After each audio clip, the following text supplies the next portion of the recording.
പലപ്പോഴും ആലോചിക്കാറുണ്ടായിരുന്നു, ഈശ്വര നമ്മുടെ കേരളത്തിലും ഇതുപോലെ കേരളത്തിലെ ജനങ്ങൾക്കായിട്ട്, കേരളത്തിലെ ജനങ്ങളെയും രക്ഷിക്കാൻ വേണ്ടിയിട്ടെങ്കിലും ഇതുപോലുള്ള ആത്മീയ കൂട്ടായ്മകൾ നമ്മുടെ രാജ്യത്ത്, നമ്മുടെ കേരളത്തിൽ വളർന്നു വരണം. കാരണം അത്രയും പാരമ്പര്യമുള്ള ഒരു ഭൂമിയിലാണ് നമ്മൾ നിൽക്കുന്നത്. നമ്മൾ ഈ നിൽക്കുന്ന ഈ മണ്ണിന് തന്നെ നൂറ്റാണ്ടുകളുടെ ചരിത്രമുണ്ട്. എത്രയെത്ര തപസ്സന്നൂരാണ്. ആരെയൊക്കെ നമുക്ക് ചരിത്രത്തിൽ നമുക്ക് കാണാൻ കഴിയാത്തത്രയും മഹാത്മാക്കൾ തപം ചെയ്ത ഭൂമിയാണ്. ഒരുപക്ഷെ ഈ കുംഭമേളയുടെ സംഘാടകൻ ആരാണെന്ന് ചോദിച്ചപ്പോൾ നമുക്ക് പറയാൻ കഴിയും. നമ്മൾ എവിടെ നിന്നാണ് ഒഴുകി വരുന്നത്? സകല ജനങ്ങളുടെ ഉള്ളിൽ നിന്നൊരു ത്വര, എനിക്ക് പോകണം, എനിക്ക് ആ നിളാനദിയിൽ മുങ്ങി നിവരണം, ഒരു ദിവസമെങ്കിലും ഈ മണ്ണിലൊന്ന് വന്നു പോകണം. നമ്മൾ പകല് രാവിലെ മുതൽ ഇവിടെ ചുറ്റി നടന്നാൽ പൊരും വെയിലത്തും വലിയ പ്രായമുള്ള അച്ഛനും അമ്മമാരും വരികയാണ്.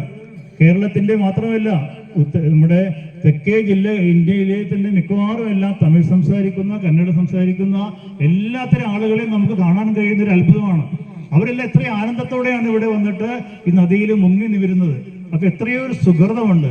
ഈ സമയത്ത് നമ്മൾ പ്രാർത്ഥനാ നിർഭരമായിട്ട് ഭജന കീർത്തനാലയം നമ്മൾ ചെയ്ത്, എന്തിനാണ് നമ്മൾ പറയാറില്ലേ, അമ്മ തന്നെ കഴിഞ്ഞ പള്ളിക്കാവൽ അമ്മ മക്കളോട് പറയുന്നു, മക്കളെ ഇവിടെ തവന്നൂരും കുംഭമേളയിൽ പോകുന്ന മക്കൾ എല്ലാവരും നാമം ചൊല്ലിക്കൊണ്ട് ഈ പവിത്രമായ ഭൂമിയിലേക്ക് ഓടി നടക്കണമെന്ന് പറഞ്ഞു. എല്ലാവർക്കും നാമം ചൊല്ലാനുള്ള തുരയുണ്ടാവണം. വെറും ഒരു കാഴ്ച കാണാനുള്ള സ്ഥലമല്ല. ശിവരാത്രി മണപ്പുറത്ത് പോകുന്ന പോലെയല്ല നമ്മളൊക്കെ ഈ തിരുനാവായി നാവാമുകുന്ദന്റെ മുമ്പിലുള്ള ഈ മഹാമേളയിൽ, മാഘമഹത്തിൽ പങ്കെടുക്കുന്നത്. ഈ പുണ്യത്തിൽ പങ്കുചേരാൻ കഴിയുക എന്ന് പറയുന്നത് നമ്മുടെ ജന്മത്തിൽ കിട്ടുന്ന വലിയൊരു സൗഭാഗ്യമാണ്. അത് ഈശ്വര അനുഗ്രഹമാണ്, അല്ലേ? ഈശ്വര അനുഗ്രഹം കൊണ്ടാണ് നമുക്ക് മനുഷ്യ ശരീരം തന്നെ ലഭിക്കുക എന്ന് പറയുന്നത്. 84 ലക്ഷം തരത്തിലുള്ള വിവിധ തരത്തിലുള്ള ജീവികളിൽ നമ്മുടെ മനുഷ്യ ജന്മം കിട്ടുമ്പോൾ മാത്രമാണ് നമുക്കിതൊരു നാമം ജപിക്കാനും പ്രാർത്ഥിക്കാനും ആനന്ദ നൃത്തം ചെയ്യാനും ഇതെല്ലാം തീർത്ഥസ്നാനം ചെയ്യാനും കിട്ടുക. അപ്പൊ ആ ഒരു മഹാഭാഗ്യത്തെ ഓർത്ത് നമ്മുടെ ഉള്ളിൽ നമുക്ക് എത്രത്തോളം നമ്മുടെ സനാതന ധർമ്മത്തെ പറ്റി കൂടി നമ്മൾ ഓർക്കണം. നമ്മുടെ ധർമ്മത്തിന്റെ മഹത്വം എന്താണ്? ഇവിടെ എല്ലാ വിഭാഗീയതകളും മറന്നുകൊണ്ടാണ് നമ്മൾ ഈ തപസ്സന്നൂരിലെ പുണ്യമായ സ്ഥലത്ത് നമ്മൾ ആരതിക്ക് വേണ്ടി കാത്തു നിൽക്കുന്നത്. ഏതായാലും സകല ദേവതകളും സാന്നിധ്യം കൊള്ളുന്ന ഉത്തരേന്ത്യയിലെ ഋഷികേശിൽ നിന്നുള്ള നമ്മുടെ സഹോദരന്മാർ, വേദപണ്ഡിതന്മാരായിട്ടുള്ള സഹോദരന്മാരുടെ സാന്നിധ്യത്തിൽ നടക്കുന്ന ഈ പുണ്യമായിട്ടുള്ള ആരതി ഒരു വലിയ സാധാരണ കാണുന്ന ആരതിയല്ല നമ്മൾ. ഇതൊരു കണ്ണിന്, നമ്മൾക്ക് എന്തിനാണ് ഈശ്വരൻ കണ്ണ് തന്നിട്ടുള്ളത്? ഈശ്വരനെ കാണാൻ വേണ്ടി ഈ ഒരു ആരതി കാണുക എന്ന് തന്നെയാണ് നമ്മുടെ ജീവിതത്തിലെ ഏറ്റവും വലിയ മഹാഭാഗ്യം. നമ്മളെല്ലാ ജനങ്ങൾക്കും കിട്ടിയ സൗഭാഗ്യത്തിന് നമ്മുടെ ഗുരുപരമ്പരയോടും മഹാത്മാക്കളോടും നമ്മുടെ ആചാര്യന്മാരോടും നമ്മുടെ സംസ്കൃതിയോടും, എന്താണ് നമ്മുടെ സംസ്കാരത്തിന്റെ പ്രത്യേകത? ഇത് തന്നെയാണ് സനാതന ധർമ്മം.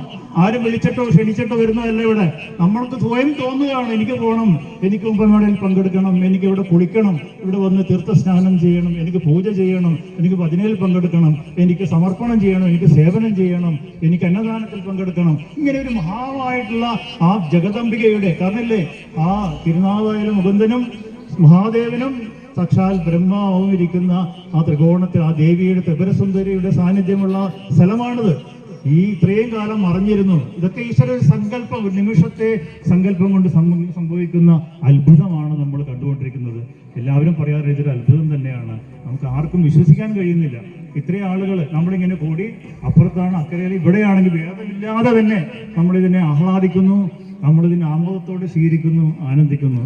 ഈ സന്ധ്യയിൽ പങ്കെടുക്കുന്ന, ആരതിയിൽ പങ്കെടുക്കാനെത്തിയ എല്ലാ മഹാത്മാക്കളും, നമ്മളെല്ലാവരും, ഒരുപാട് മഹാത്മാക്കളുണ്ട്, ആരും തിരിച്ചറിയില്ല എന്ന് മാത്രമേ ഉള്ളൂ.